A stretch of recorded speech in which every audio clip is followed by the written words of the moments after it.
Good morning and welcome to Startup Grind. It is so exciting to be back with you. We're coming to you here at the last day of March. I don't know about you, but I felt like this month has just flown by. I know we're still dealing with a little bit of winter, a little bit of winter effects that we weren't expecting, but April is right around the corner here tomorrow.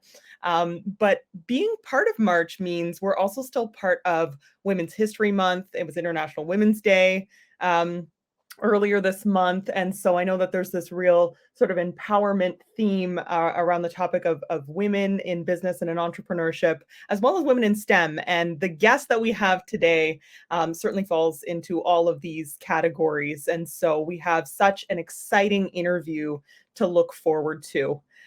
I want to just welcome you wherever you're tuning in from today. And I want to invite you to participate in today's conversation. It's always the best. I know we're in this virtual mode, but the way that I feel you, the way that I see you throughout today's conversation is through the chat. So I want to invite you. I see we've got some activity over here already. Good morning. Good morning. Welcome. Would love you to, introduce yourself in the chat. Maybe even mention if you are an entrepreneur, name your business. Let's put some LinkedIn links. Let's put some Instagram links. Let's put all the things in the chat there. If you're an investor, let us know who you are. It gives us a chance to kind of gauge who the audience is, but also, of course, for everyone in the chat to communicate with each other. So I can't wait to hear from you throughout today's conversation.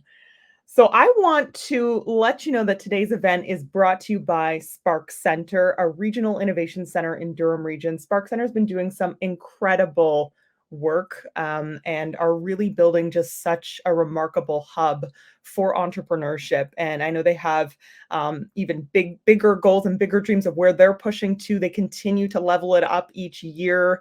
And I just think that we need communities like this. We need communities and opportunities for entrepreneurs to come together because, as we know, it can be a lonely journey at times, and we need support. We need a village, and we need that for life in general.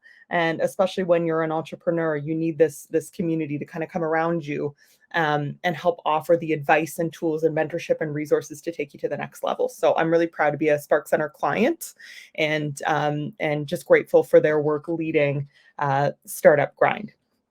So I want to, before we get into the conversation today, I want to thank Spark Center's elite partners, MNP's Assurance and Accounting Services, Bearskin and Parr LLP, Roughly Insurance, Finance Without Borders, Suresh Law, Spark Innovations, RJM Law, and Alterna Savings. Thank you so much to all of those amazing elite partners. I also want to remind you that after today's chat, there's going to be a networking opportunity, which is a chance to dive a bit deeper, maybe, debrief some of the things that you're going to hear in today's conversation. And if you haven't tried the networking platform before here on Hopin, they actually make it really fun and really easy. And it's a great way to meet some new faces. So highly encourage you to stick around for that after our chat today. My name's Katie Zeppieri. I'm a publicist and talent agent, the founder of the MicDrop Agency, and we're a new and innovative PR and talent management agency. We represent brands as well as high-profile individuals, from entrepreneurs to C-suite executives to reality TV stars, and we help provide them with opportunities to grow their brand. And we do that through media relations, professional speaking opportunities, as well as influencer and social media partnerships. So I'm really excited to see, even just over the past few months of launching my latest venture, of how we're growing and getting to work with some really remarkable individuals, of which I want to introduce today's guest. So our guest today is none other than Saleema Khimji. She is the Chief Innovation Officer for MCI Onehealth Technologies Inc., With a background in partnerships in the public and private sectors, as well as her legal background and IP expertise, Saleema has a global career spanning multiple continents and disciplines. Saleema has learned firsthand that the best innovations come from the cross pollination of information and insights from diverse industries and people. Her ability to understand synergies across various cultures, verticals, and geographies has made her a thought leader in the innovation space, allowing her to nurture and create unique partnerships and platforms for collaboration with ease. She has walked the walk when it comes to patenting and nurturing technologies through the development lifecycle, including as a co-inventor of an AI-based sensor technology for pharma and medical applications through the University of Oxford. Saleema is a sought after speaker and guest expert who has been featured in numerous publications, including BetaKit, The Logic, Health Insight, and more. Outside of work, Saleema is passionate about mentoring young women in STEM and empowering them to excel in their careers. Please help me welcome Saleema Khimji. Hi. Hi, how are you? I'm like, hello over there. Thank It's you for having me on. Thank you to the Spark Center, as well as Startup Grind. I think these forums for coming together and learning about each other's stories and experiences, these are really important communities. So I really appreciate being part of this, and hopefully, today will be inspirational and useful to others. fantastic. And I see some chats, some comments in the chat section already. Love it. Welcome. Thanks for introducing yourself. Thanks for saying the name of your company. And as I'm chatting with Saleema today, if you have a question or a thought or you love something that she said, please put it into the chat. Again, this is how we feel you and feel connected with you. And if I don't get to your question right away, it's just because we're maybe going to move to that topic a little bit later, but I'll for sure get all of your questions in for our chat today. So, Saleema Khimji, it is a true pleasure. And I mean, we are speaking during a really interesting time. We're coming out of hopefully a 2-year sort of pandemic. There's been so much change. There's been a lot of, personal sort of stresses and challenges, and it's really taken a toll on us from a mental health perspective. And then we're all trying to like push our ideas forward in our businesses and in our careers. And I just wanted to just kind of check in and sort of get a sense of how COVID and how this time has been for you, and maybe what you've been doing. I know mental health is a real passion of yours. What you've been doing to just really practice like a good mindset during this time. So thank you for that question. I think, having worked in healthcare innovation and working with a healthcare delivery service company that's also working in sort of cutting edge technologies and insights and research, we've really come to learn that the mental health situation around the world, but especially in Canada, has been overwhelming. And this sort of shutdown, I think Toronto was shut down the longest out of the whole world, has really affected people. So I think, it's great that we've had, Zoom communications and online platforms to communicate, but hopefully, we're going to be congregating more and more. So, yeah.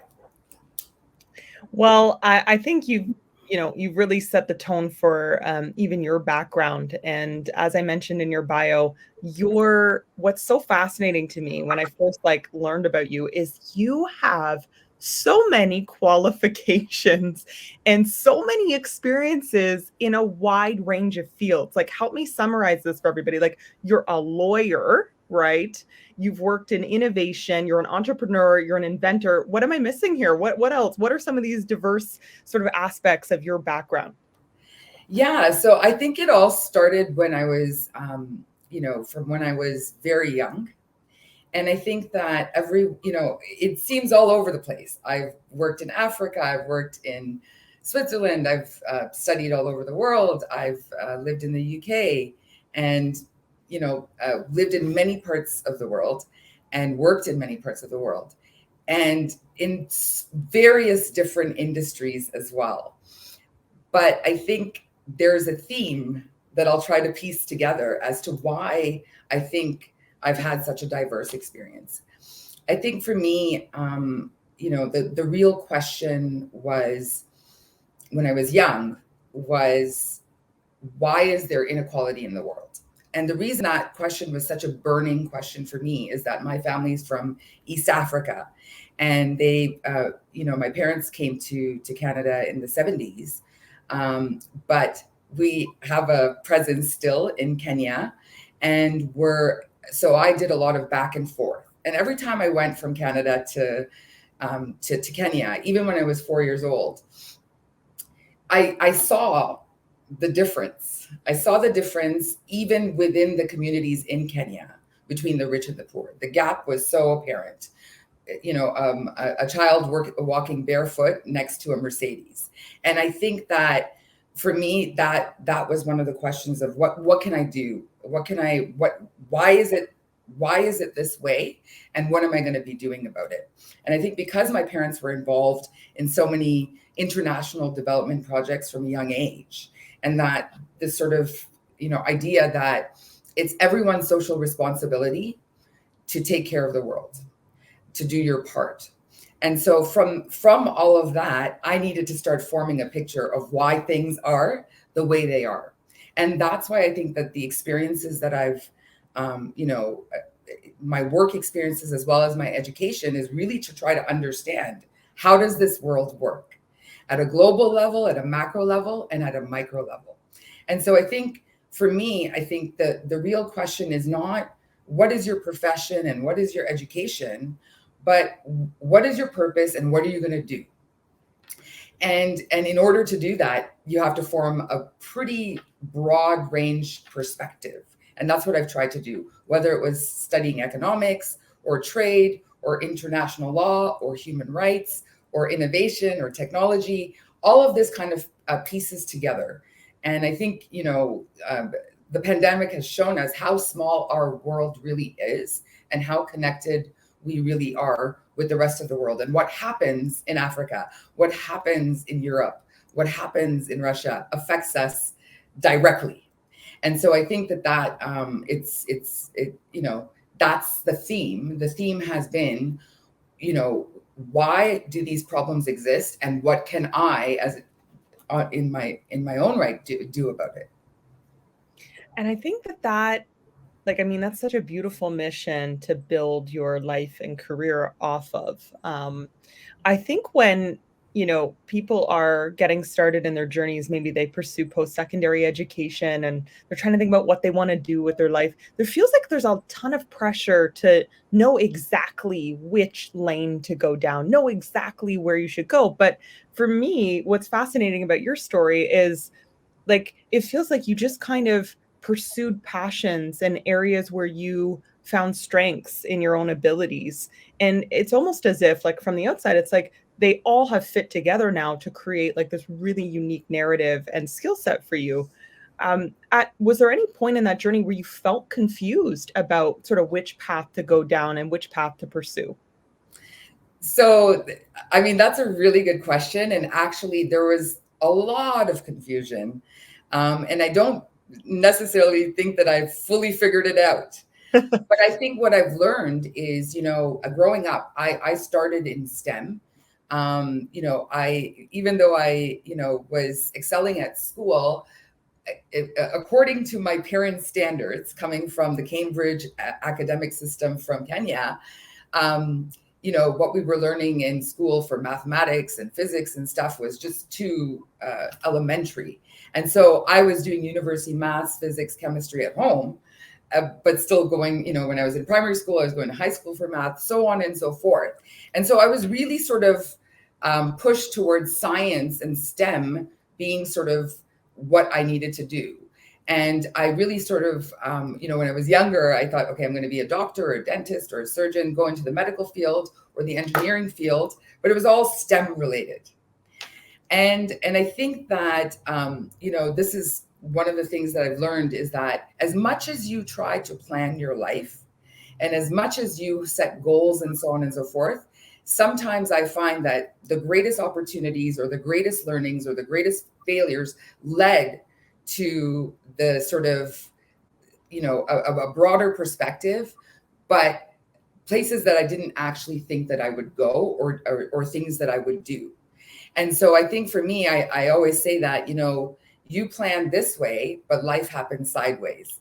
And so I find that you always have to kind of balance, having a plan of what you're going to do, and also be open to the fact that you don't know what's to come, and you need to be open to the fact that there are things out there that you may not even see in your purview. And so that's what I've learned, and that's kind of my motto even moving forward, which is to say that you can't have it all figured out. Sometimes you have to go with the flow, and sometimes you have to trust that the things will happen the way that they will. Was there a time that you can think of, and I think you're right. I think for all of us, there's the plan of what's going to happen and then life's plans. Can you give us an example of maybe a time in your past or growing up, or, where you had one idea in mind, or you thought something was going to work out and be the right path for you, and really like a curveball kind of came your way that maybe made you think, oh, okay, I need to change direction a little bit, and walk us through sort of how you handled that experience? So I think, so when I was in high school, I was really sort of poised towards going towards, pre-medicine and doing a science degree. And that's exactly what I did. I went into the sciences. But one of the things I realized is that all of the subjects that I had studied, physics, algebra, finite, biology, chemistry, you name it, all of the sciences to prepare for university, I still felt disconnected from people and that burning question since I was young. And so I was a little bit confused as to, how long is it going to take me to go down this path so that I can help people as a doctor? And then I started thinking about, well, what can I do right now? And so I ended up actually changing my major, and I wasn't exposed to this at the time, to international development, international relations, and political science. But what really pushed me towards that is I ended up taking a year off of university after my first year and actually pursuing what I wanted to do, which was to help people in Africa. And so I actually went and lived, I went with a program where there was a group of us that, trained in Massachusetts, and then I went over to Zimbabwe. And there I was teaching project management at a college where they trained project managers for all the projects across Africa. And I was 19, 20 years old. And I was teaching people much older than me. And it was a real kind of shock to the system, because I think a lot of my preconceived notions about development, international development, were shattered, and I saw a whole new way. And I think that experience was so powerful that it actually made me change my major to international development. So I think that sometimes you have plans, but you're taken in certain directions. Sometimes you have plans that you think, I think a lot of us sometimes, especially when we're younger, we're living should lives, what we should be doing. But sometimes the passions that we have, or the questions that we have, or the curiosities that we have can lead us in different directions. So I think that was a pivotal moment for me. Now, I want to dive into the sort of moment where you sort of first remember feeling this call towards entrepreneurship, and how you got started on your first project and first endeavor. Yeah, so I've worked in the not-for-profit sector, non-governmental institutions. I've worked with governmental institutions and the private sector. But really, truly, I think what I started recognizing is that I had a passion to create. And a lot of where I was, even from the beginning, was you have to do A, B, C, D, E, F, G to get to that. And it felt always that it was taking too long. And so one of the things I was doing as I was, working in Africa, before I sort of really ventured out to start my own projects and my own company, I was working in Cape Town, South Africa, with the African Institute for Mathematical Sciences, which is basically, it was a big project that was funded by the Canadian government, the German government, the UK government, and a number of other private corporate sponsors. But basically, it was called the Next Einstein Initiative. And it was to create centers of excellence in graduate, so PhD and master's level and postdoc chair level in mathematics across Africa. And at the time, I was working with MasterCard Foundation when I was here in Toronto, and they were funding, projects, and I was helping them with all of their STEM-related projects. And the African Institute for Mathematical Sciences came up, and I said, this is an amazing project, and really spearheaded by Neil Turok, who runs the Perimeter Institute for Theoretical Physics out of Waterloo, and a world-renowned, scientist, and he started this project. And so when I was able to, help them get 25 million, I also ended up going and working at their secretariat in Cape Town. Yeah. And when I was there, I think I started realizing a lot of my experiences then, I started realizing that there were a lot of opportunities to create more connections between Africa and North America. And so from a few projects where I was helping others form connections, I started getting more and more involved. And I think one of the things that I think was pivotal for me was I was seeing a lot of people that didn't necessarily have the qualifications and had not followed all of the milestones that I thought I needed to have in order to even allow myself to even have the audacity to think that I can be a businesswoman. I was like, oh, maybe I need to go and get my MBA, and I need to, even though I'd collected a whole bunch of degrees, I still felt that it was not my area, that I can't just do business. And I think that when I just started doing it, I didn't know everything, but it started with really creating connections between people that would otherwise never meet. But I think it was really that's how it sort of started. It started very organically and not with the big plan, but something that I saw a real opportunity in. And I think you hit on something in that part of your dialogue there where I almost didn't feel qualified enough or qualified to maybe think of myself as a businesswoman. And it's remarkable how it's like you can have so many degrees and you're such a qualified person even at the time. And yet that little bit of doubt, that little bit of like imposter syndrome, which I think we can all relate to so much, kind of creeps in.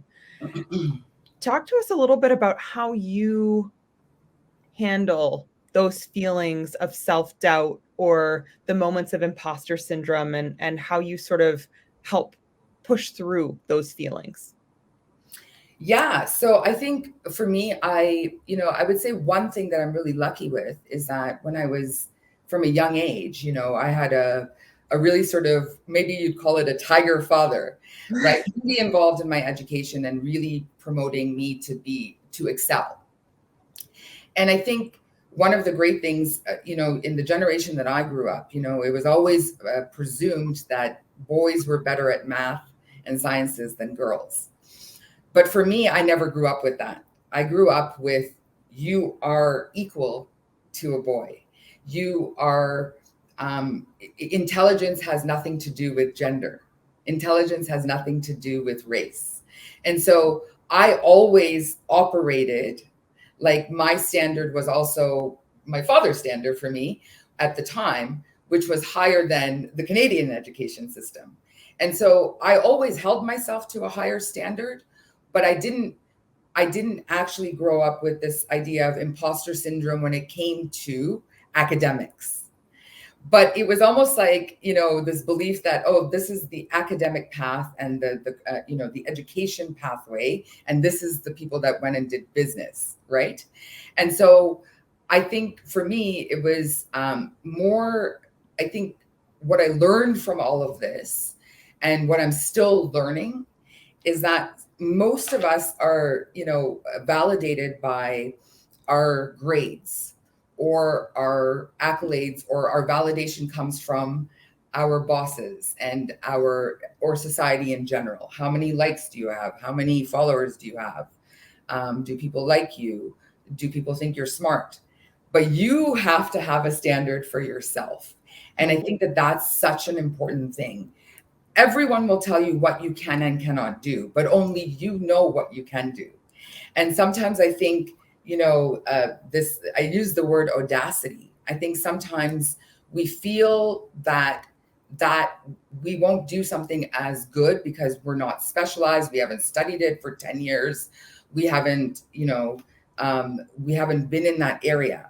But one thing that I learned, and one thing that has stayed with me since I was a young girl, is I've learned how to learn. And so that's all I needed, right? I don't need a degree to learn. I don't need to go to an academic institution, even though I've been through to many, to learn and to keep learning. And so being sort of limited by, your titles or your career. Are you a lawyer? Are you a doctor? These are mentalities that were ingrained in me when I was younger. But I overcame that by just simply being exposed and traveling the world, and that recognizing that sometimes the solutions don't come from the professions themselves. They come from people that can look in and see something from the outside. And so once I got over this idea that I don't need to be a doctor to actually help Africa, I don't need to be a doctor to actually be an officer of a publicly listed company that actually, is working with or has under its belt hundreds of doctors and hundreds of specialists. And so what I realized is, all of these disparate experiences, it just made me realize that the only limits is the ones where if you're not self-defining and if you're not creating the definitions of who you are and what you can do, and you're allowing others to do that, that will be limiting. I love that. I love that so much. I think just like hearing you say, sometimes the best innovations come outside of a discipline. And I think that's so relevant to the entrepreneurs in the room today, because oftentimes the founders of companies that help solve some really significant challenges in the world, maybe don't have the credentials in that actual space, but are able to come up with an innovation and to really push it forward. We've got some great recaps of just favorite quotes that you've said, Saleema, happening in the chat. Nada's saying our past has the power to navigate us into our future. Joan is saying, yes, go with the flow and go with trust. Also saying, learn how to learn, be exposed. Solution comes from people looking in. Really, really good recaps thus far. We love this, and please keep commenting in the chat with any powerful takeaways like that. It's such a good summary, and I think these are really like nuggets, really good nuggets of wisdom that we can keep, we can frame, we can tweet, we can do all the things with. And of course, if you have any questions as we're chatting, be sure to include those as well. Saleema, I want to chat about the technology that you invented, this pharma sensor technology at Oxford. How did you come to this discovery? How did you come to this idea? So, the funny part about life is that you can be doing a whole bunch of things. And, I remember when I was at, Cambridge, my dissertation was on patents and IP, but I didn't really know at that time how that was going to translate into anything. And then an opportunity came about, and the opportunity wasn't really something that was, I applied for something. Through networking, through meeting the right people and sitting down and having conversations over a cup of coffee, ideas can become a reality. And that's what I found, that you can't plan this stuff out. Sometimes you meet the right person at the right time and something jives. And so I was lucky. I met some professors from Oxford, and we were having discussions about sensor technologies that they're using. And so I'm working with the Thermofluids Institute at Oxford University and the subsequent spin out. But essentially, the Thermofluids Institute is where they do the on-site testing for Rolls-Royce. And that's, the jet engines, and Rolls-Royce, the aerospace company. And so the Boeing engines are tested on-site in the Thermofluids Institute.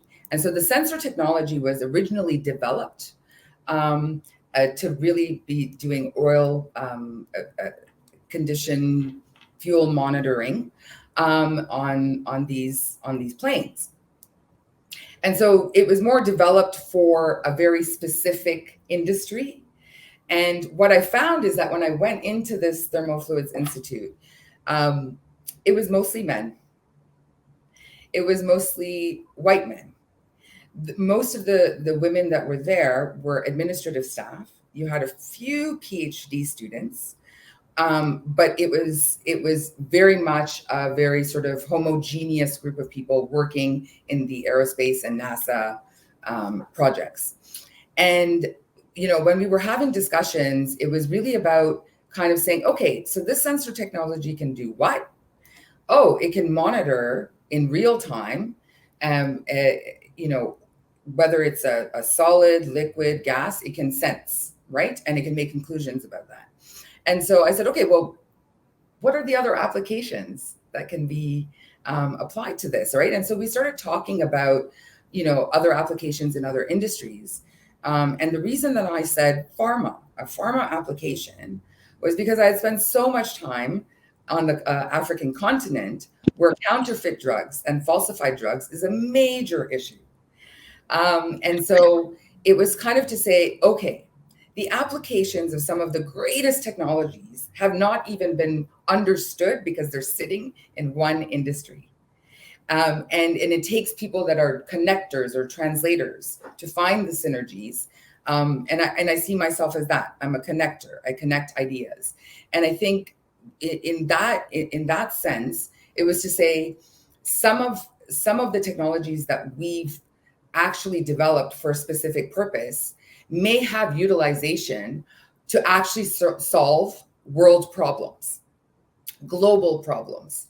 And for me, international development has always been wrapped up with healthcare and well-being.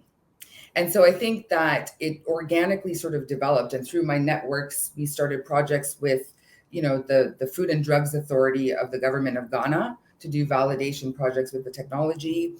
We're doing other medical applications as well and exploring that. But I think overall, what I would say is that the learning from all of this is that a coffee, going out for coffee or networking is not just that. Ideas come about, brainstorming comes about, those conversations, sitting down and just talking about things and how things work can really turn into something. And how far you take it is then up to you, right? And so I think that's what I've learned, is when I say that life happens not in the way that you plan it, but seizing the opportunities when they're in front of you. And I think you are a master networker. I think you're a connector, as you say, like a really good connector of people and ideas. For those of us in the room here today who maybe are a bit nervous about networking, it can be hard to kind of put yourself out there, or, you dress up, go to the event with your business card, but I think you mean networking and conversations in a different way, like almost like not necessarily just the traditional idea of what that means. What's some advice? I mean, even the people on this chat and in the conversation today, they're going to be hanging around for some networking after virtually. What are some of your tips? So I like that process of, just sitting down with someone and brainstorming and thinking and talking and explaining each other's lives. And I think sometimes we miss that. We're so intentional, or we're so driven to kind of everything has to fit into our plan. And I think this goes back to that original thing that I said that I've learned, which is that sometimes conversations like this don't need an agenda, right? You can go into something not knowing what you want to get out of it. And you may or may not get something, but you're going to learn something, right? And so I think sometimes we're like, oh, should I be like, what's the reason that I need to be discussing with this person? Oh, their background is interesting, or you've been introduced or whatever. But sometimes it's not about planning where you're trying to get, like knowing where you're trying to go, but going with the flow and being in that process.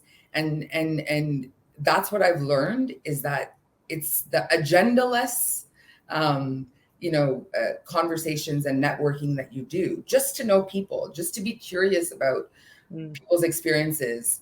And just, I suppose, for the love of humanity, just to understand, part of understanding how the world works, forming a picture of why is our economic system the way that it is? Why is there, a gap between the richer and the poor? All of this stuff requires you to connect with people. So for me, I think knowing people, and helping people is not always with the intention of what's in it for me, or, am I wasting my time? Because I think people is the reason, our connection as human beings is the most important part, right? Everything else is just icing on the cake. And what may or may not come, may not sometimes even come for 10 years. I've had situations in which I was friends with people, or I was networking, or, I built a network around the world, but I hadn't monetized that. I hadn't, I wasn't thinking about it in that way. It was just people. And ultimately, sometimes those relationships that were formed, it became apparent 10 to 15 years later, what was the value, or why that chance encounter might have happened, Oh, so many like snaps for that comment. I love that. I love that you use the word curious, being curious about someone else. To be honest, even from like what they say makes a really good host or a good moderator or a good MC is you just take a curious interest in the person that you're speaking to and really be excited about what they're excited about. And I think that sort of mindset, to your point, is so good for networking, but not in the traditional sense, guys. Like what Saleema is saying here is so powerful. It's not about what can I get from you? Because I have been to so many networking events where there's that person who comes up to you and they're just like looking at your business card. And it's like, is this of interest to me? Like next, like not relevant to what I'm pursuing or whatever it might be. And it's like, those are the worst types of interactions. And I was just going to say, it's not even just what can I get from you. Sometimes we avoid people because, or we're so interested, but we're like, oh, but they wouldn't be interested in talking to me. They're so, up here, or they're doing all these interesting things and they're way more senior. And so you almost, sometimes I think we're always looking at, okay, what can I get from it? Or what will the other person want to get from it? And I think that, I think that the real learning here is that, especially for type A people that are always about, working hard and thinking that, oh, everything that happens in your life is because of your hard work and your intelligence and all of this stuff. I threw that out the window and basically said that, look, you can try, you can have a plan, you can have some goals, great. But life happens sideways. It's not transactional. It doesn't happen linearly in this, straightforward manner. And I think that is part of this thing, is that just be curious, go out there. And sometimes the ones where you're not prepared, or you don't know what you're going to say, or you don't know what value you're going to add, or what value they will add, that's where the magic usually happens. That's what I found.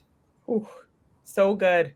Scott's recapping part of what you were talking about here, saying let the conversation create discovery. And you just don't know where it's going to go. Being agendaless, to your point, I think just leaves the door open for what could be possible beyond what you might even imagine. I love that word, like discover, right? Discover. Yeah, discovery. Yeah. So, I mean, there's people in the room here today, and as we're chatting in the comments, I think it would be interesting to learn a little bit more. Is anybody in this room today building a tech company? I'd really like to hear from you and give us some insight as to what you're building, because this is certainly the space where Saleema has dedicated and focused a lot of her entrepreneurial efforts. What would you say has been one of the more challenging parts for you, Saleema, about working in the tech space? And perhaps even that could be just like a general statement, or even, being a woman of color working in tech or in STEM. Yeah, so I think it's, there's two pieces to this. One is just starting your own business and being an entrepreneur, right? And there's so many challenges and so many learnings just from that. And then when you get into the sort of tech and the specific industries, that also has its challenges. But I would start with the entrepreneurship part first, which is just to say that, when you're starting off, you don't have a lot of resources. You don't actually even necessarily know where you're trying to go. You're starting off maybe with a few projects, or and that was my case. And I was involved in a few projects, but I needed to kind of organize this together and start connecting it all. And what I learned was that you have to be a jack of all trades. You have to learn, right? You don't have a full staff. You don't have a finance department and a tech department and this and that. So be prepared to be a student for life if you're going to be an entrepreneur. And I think that was, that was the exciting part for me, that I hadn't touched organic chemistry and I hadn't touched biology and a number of these, subjects. And I went back to it all when I was working on these patents. And I think, the excitement of learning, reading journal articles, just doing research. We all have the Google search engine, and all you have to do is type in what is your curiosity. And I think, for me, that was the real joy of the whole process, was the learning, the research, the whole, like, understanding parts of this industry and really grasping the scope of things, and then being able to see where the gaps are. And then being able to see how my outside experience from a totally different vantage point could add value. And so I think learning, and also being okay with the fact that you're not going to be an expert at everything. So be okay with asking for help. That's something that was a challenge for me, because I wanted to prove, and I'm a self-made woman and I can do it. And I don't want to be asking stupid questions and so on and so forth. And I got over that very quickly, right? There's no stupid questions, and we're not really here. I mean, we haven't really answered anything in the world. We just are asking questions, right? We're forming hypotheses. That's how our world works. And then we come up with conclusions until a better conclusion, until we refine the question. So I truly believe it's about asking questions. Now, going back to your question about the challenges when it comes to the technology sector, I think a lot of the industries that I've worked in, whether it was working with Nobel laureates and math geniuses in Africa, and Fields medalists, or whether it was working at Oxford with the top minds in aerospace, I've always been in a sort of more male-oriented industries. And I kind of find that in tech, that's sort of changing. You're seeing a lot more, diversity and women coming in, but not necessarily at the leadership level. Mm. And so I find that there's still, there's still a lot of work to be done in terms of bringing, people of color and women into the sort of more leadership positions, into the C-suite. And so I saw that as a great platform to actually represent so many women that that should be in those positions, And so I think the challenge, in some of these industries is you're going up against people that are, that are experts, right? So there's the expertise issue. You're going up against, how the industry has already worked. And innovation for me is just a fancy word for change. And so if you're in innovation, you're there to be a change maker, not to follow the status quo. And for me, it's not about the technology. The technology is the tool. The innovation is the people. So a lot of people focus on, AI this and technology this. The real innovation is how we organize people and what change we are willing to accept. And so what the biggest challenge I found is changing mindsets. Innovation is about changing mindsets because behind the technologies are the people. And so when you can bring diverse groups of people together that are willing to work together. So you have someone from tech, you have someone from, from healthcare, you have someone from banking, and you put them together and say, okay, now put a project together, right? Like that is what we're talking about and we saw that during the pandemic. So many industries that were not, part of this digital transformation and revolution now started coming into the space. So the silos that are created, right, in our mindsets, this is law, this is banking, this is healthcare.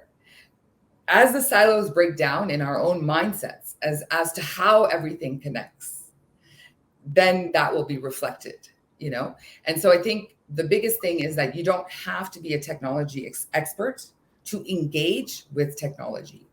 What you do need to understand is the applications and how that technology can be used for good, for optimization, for making systems more efficient, for helping patients, for helping people, right?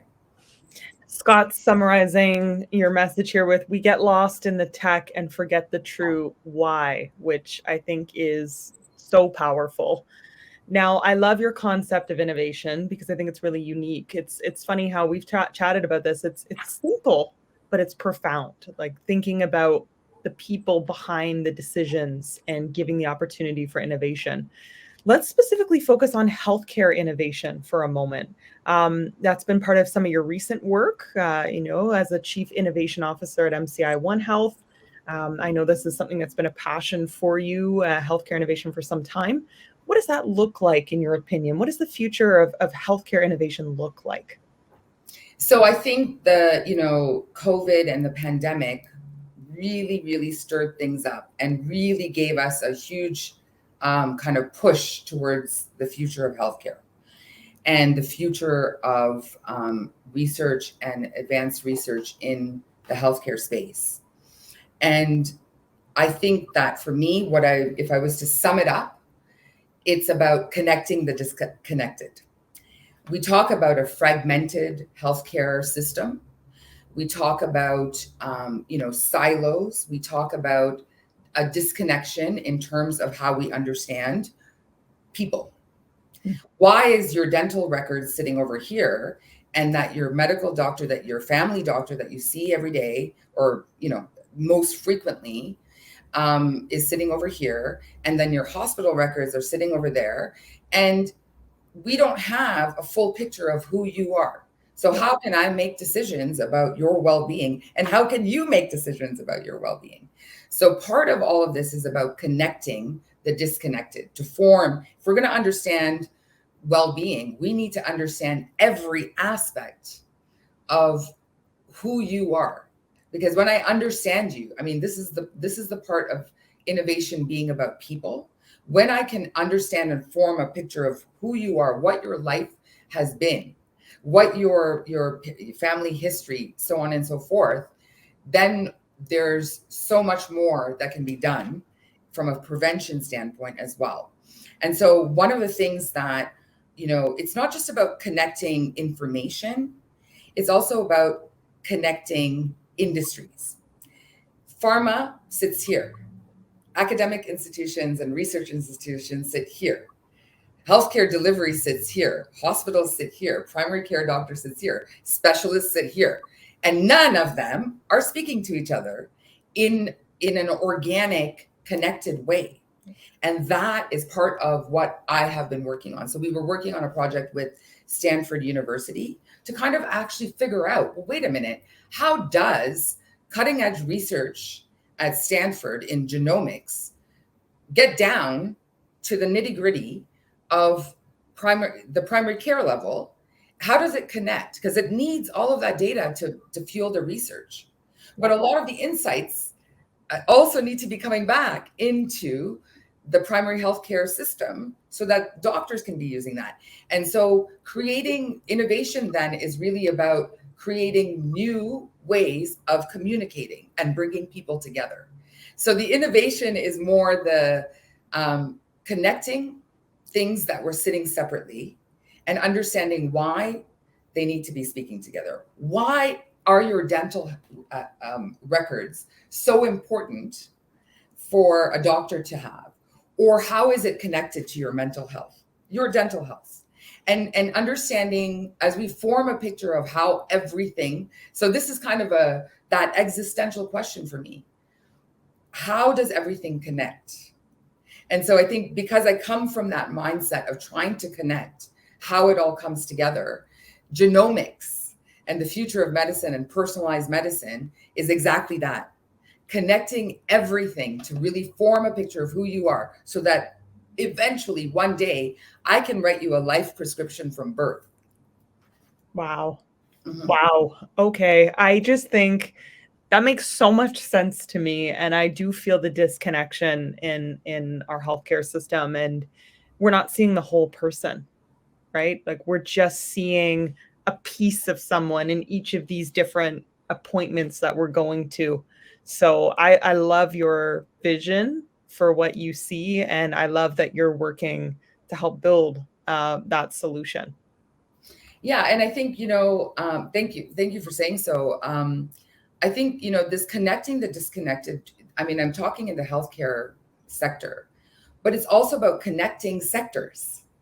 So one of the exciting parts is to say, okay, how does the healthcare sector connect to the real estate sector, the commercial real estate sector?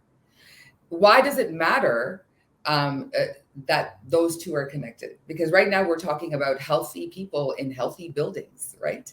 And so there's so many pieces, and I think the future generations, and even right now, is really about now translating all of these siloed departments, right, and siloed industries, and now forming that picture, bringing it together in the way that would be optimized and efficient. Yes, Mm-hmm. love that. It's also about shifting the paradigm. A quote from you here in the chat from Scott. It's also about shifting the paradigm from people serving the technology, data harvesting, data, etc., to tech serving people. I think that is extremely, extremely powerful. Well, Saleema, I mean, there is so much to dive into. I think you've offered a lot of insight and just ways of thinking about things that I'm inspired by. I know everybody who's here today is going to think differently about how they look at what might be possible in their own circles and asking themselves, like, what can I do to make a difference, as you have done? Even if you didn't always have the quote unquote qualifications in a particular area, it's about loving to learn and getting excited about how you can really make change and be a change maker. I want to flip to, in this last part of our conversation here, digging for some tangible like tips and habits and all that good stuff from you that we can maybe apply.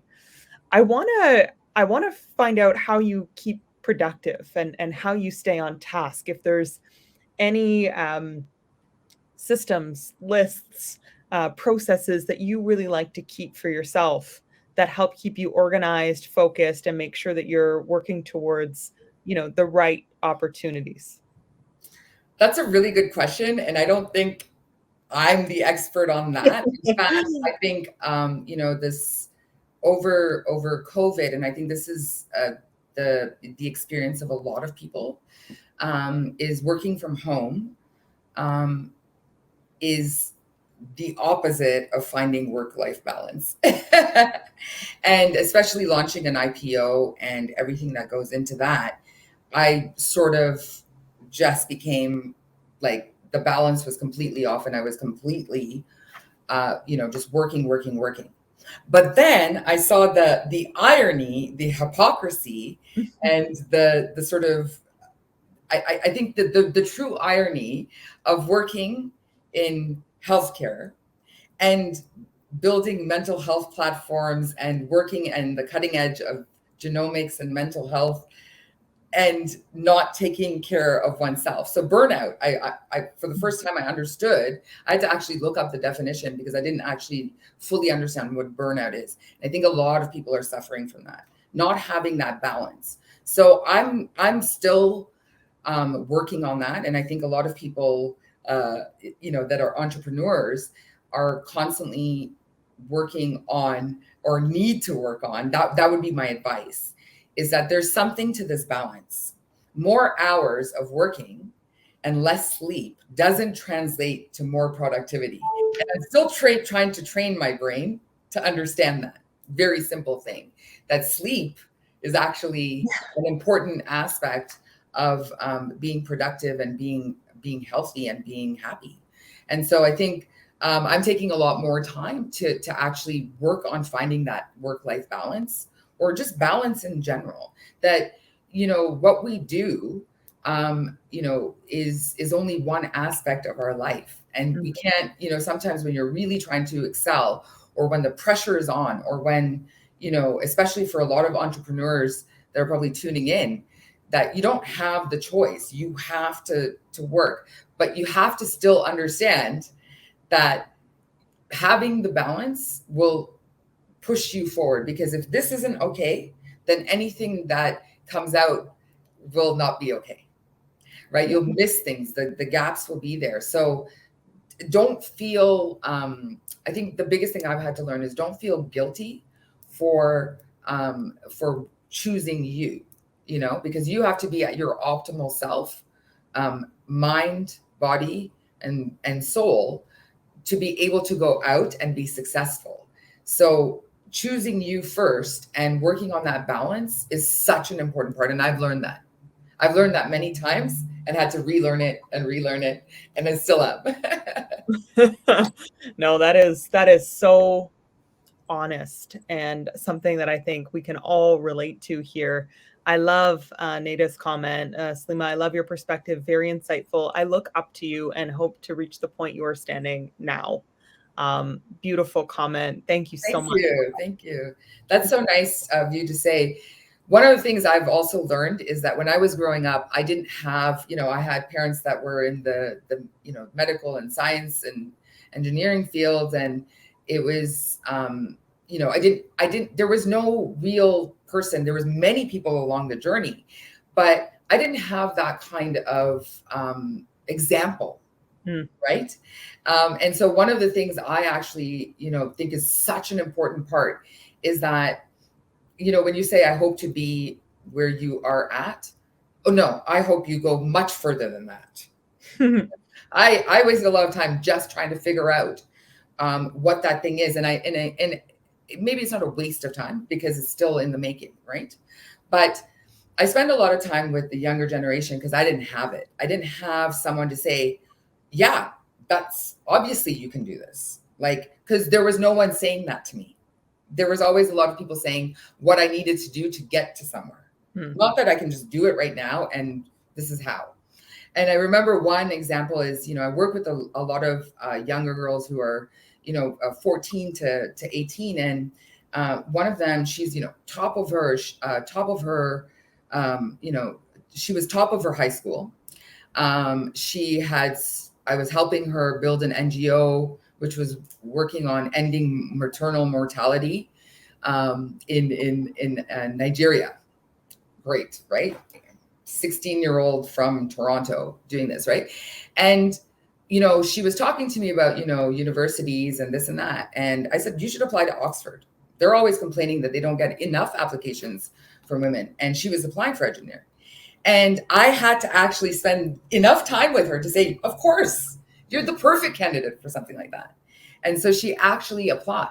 A lot of people, sometimes they don't know what the possibilities are. And sometimes you need to be there to say, this isn't obvious. You're going to go way beyond me. When I was your age, I didn't even have these opportunities or these insights, or the world wasn't there yet, right? The world wasn't ready when I was ready, right? But what I'm saying is that's a big part of it, is that sometimes when you have the examples and you have someone pushing you to say, it's totally possible. Like I think that's the part that is such an important part of all of what we do, is that you have enough people, you have enough naysayers, but do you have enough champions that are saying, do this? This is your standard. Don't define your standard by your profession or how many years of experience or this or that. Define your standard by you, even if it seems sometimes crazy. I love that.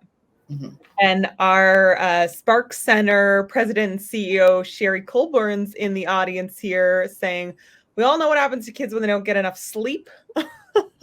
The same thing happens to adults. We just think we're hiding it better, but we're not. It's almost like it's a tax that you will eventually have to pay. You can defer it, but you will have to pay it. Yeah. So I think and look, all of the studies that are coming out on the importance of sleep, the importance of balance. When we're talking about the mental health pandemic in Canada and around the world, you're seeing it reflected now. You're seeing the conflicts. You're seeing the economic situation. You're seeing all of this stuff coming out because it's a reflection of what's happening internally, individually, but collectively. And so part of all of this, getting the sleep and taking care of your health is that the work will always be there. But if you're not at your optimal, then nothing you will do will be optimal. And so it's a very, very hard, it doesn't matter how many degrees you have. It doesn't matter how much you intellectually understand something.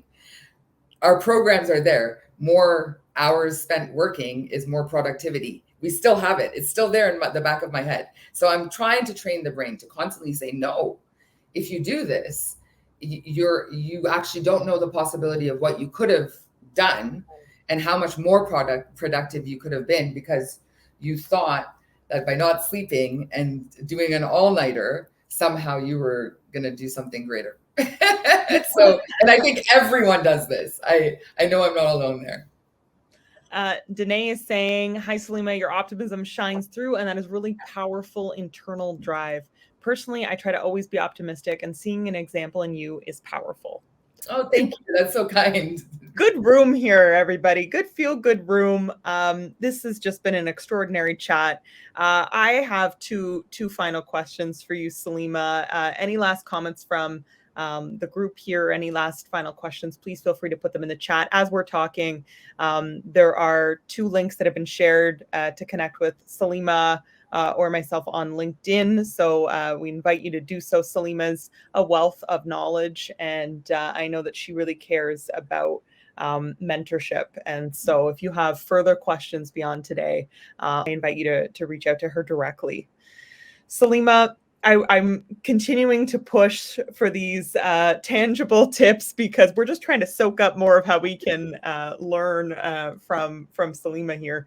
I'm wondering if you have any great sort of resources that have been helpful to you? Maybe it's a book, maybe it's a podcast, maybe it's a TEDx talk.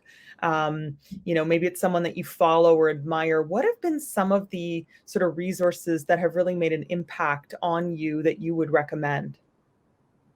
That's a really good question. And I think, I'll just say that, I think what the Spark Center is doing, look, having incubators, having that kind of, okay, I'm not a jack of all trades. I have great ideas. I know what the impact of what my business could be, but that you need that support, right? So I've interacted with a number of incubators and people with that kind of expertise, right? I'm not expected to know all of it, but I think having but one of the things I will say is that despite all the incubators and despite people that are qualified in have MBAs and have done business and all this experience, one of the things that you have to always understand is that there is no formula, right?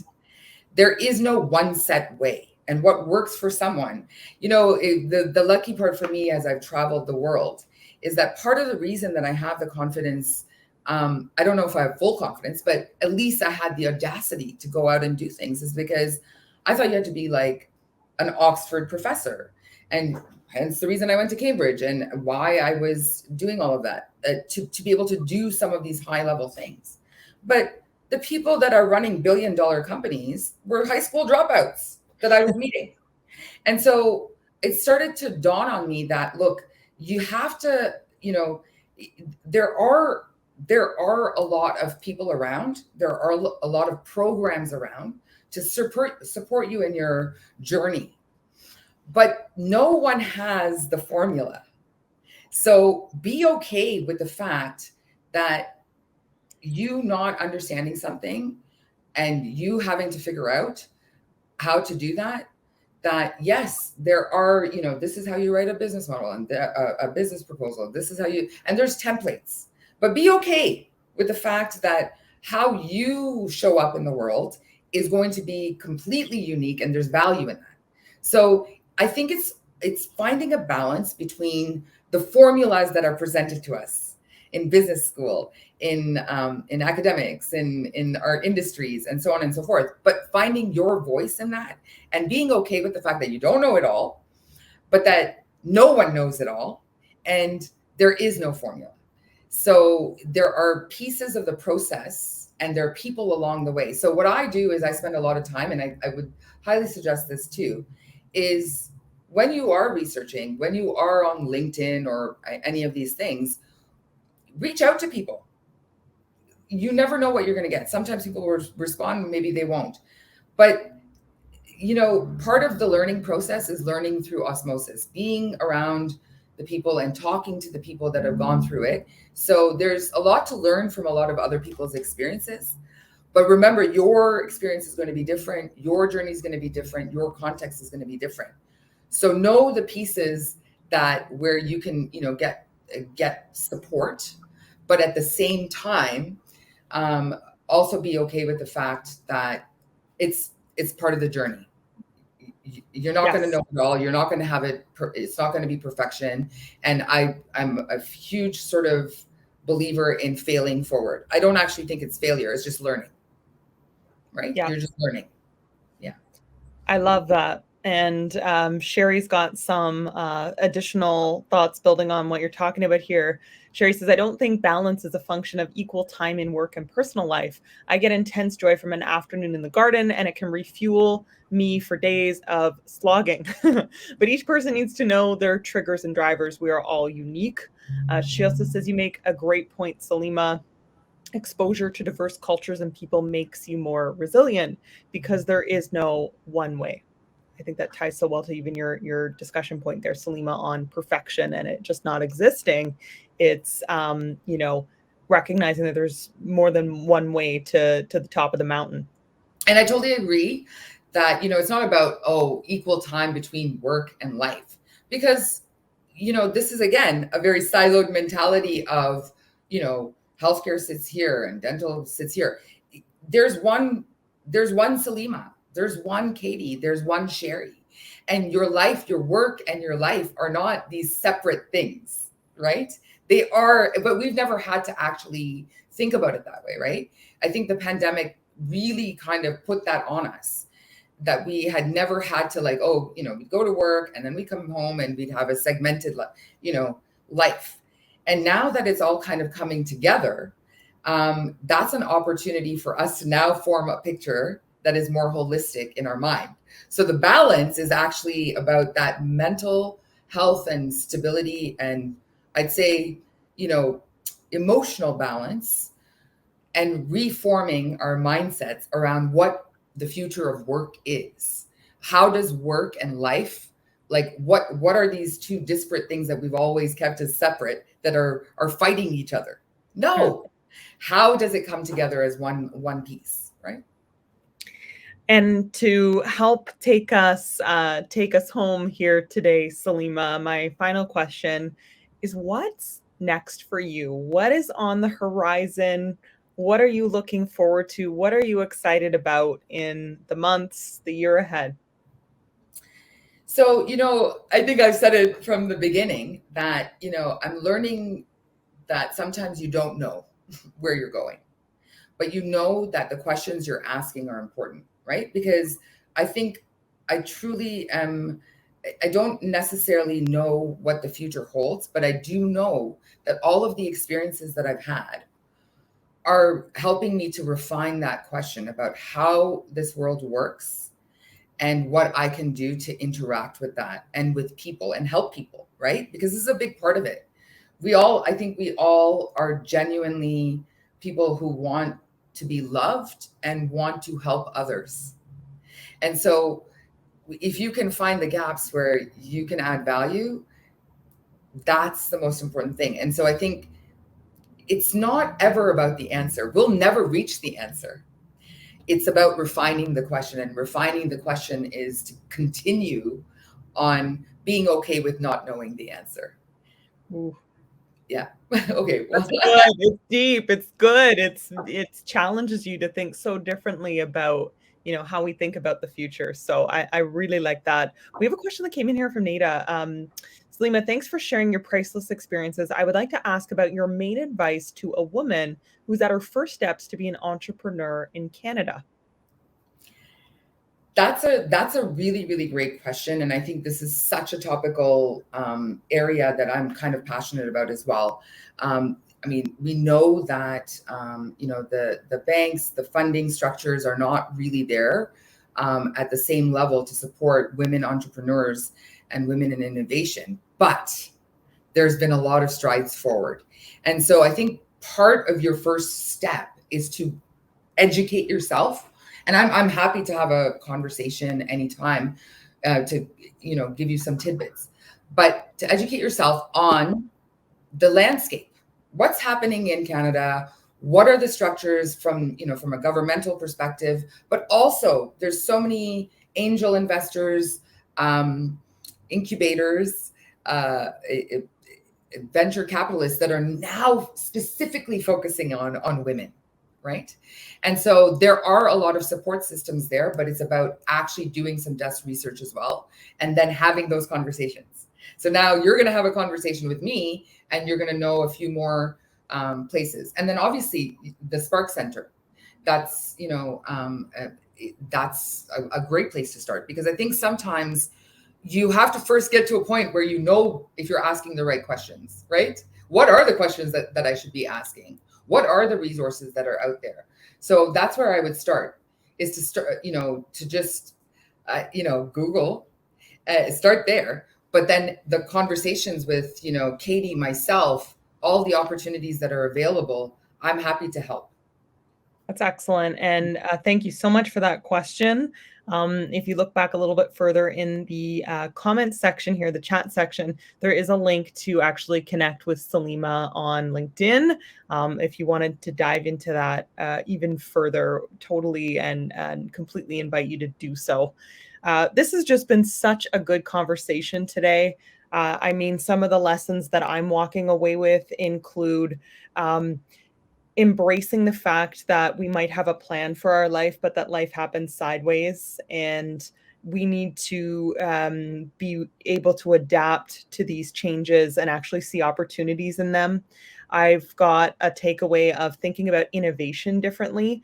We get so obsessed sometimes with the specifics of the tech, but the tech is the tool, to your point, Saleema. The tech is the tool. And sometimes the greatest innovation, which is just really a fancy word for change, comes from the people in the room, getting the right people in the room together and actually inviting and being open to a diverse group of perspectives from a wide range of industries can lead to the greatest innovations. I also am walking away with your tips for networking and just thinking about it differently. Just be a connector of people, be curious about what people are doing, look for opportunities for discovery, have coffee and chat with people who maybe you'd never even think that you would meet someone like this before, whether you think that they're like out of your league to talk to, they would never have any interest in me, or even if you're like, oh, they're in a completely different industry where I might not understand. Any of those opportunities are really just a chance for you to get to know somebody and connect on such a great level. And Saleema has been such an example. Saleema, you've been an example of diverse experiences coming together to create just such a unique and powerful career path for yourself. And I've just left feeling so inspired by everything that you've shared today. We're going to carry that inspiration into the networking section of today's event. Thank you so much for taking the time to chat with us today. Thank you. And I mean, this is part of an ongoing conversation. I'm happy to connect with anyone on, through LinkedIn and then, through email. And thank you so much for having me on. Thanks.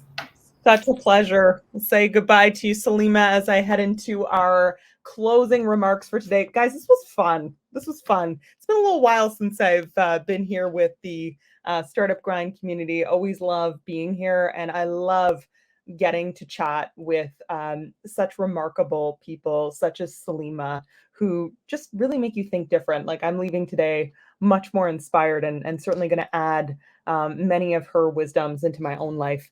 This Startup Grind was proudly presented by Spark Center. This is the place where you can come and build your village and get the resources and learn how to ask the right questions, to Saleema's point. The next Startup Grind is taking place on Thursday, April 28th as part of a full day event. Women Leaders, A Sustainable Future is presented by Spark Center, Perot Center for Women's Enterprise, and TD.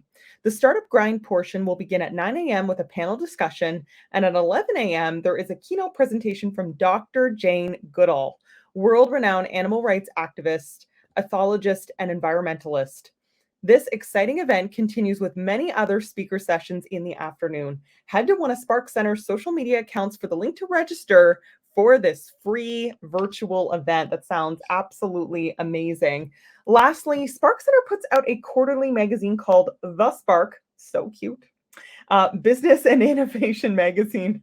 And if you'd like to check out the digital version of the spring 2022 issue, head to thesparkmagazine.ca.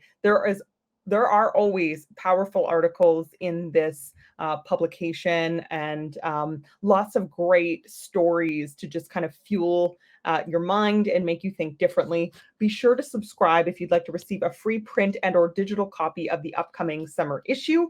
And now it's time for networking. So we got tips from Saleema today, and I want to see how you guys put these into practice and what kind of conversations come out of today. So you can navigate to the networking section by clicking the icon on the left side of your screen.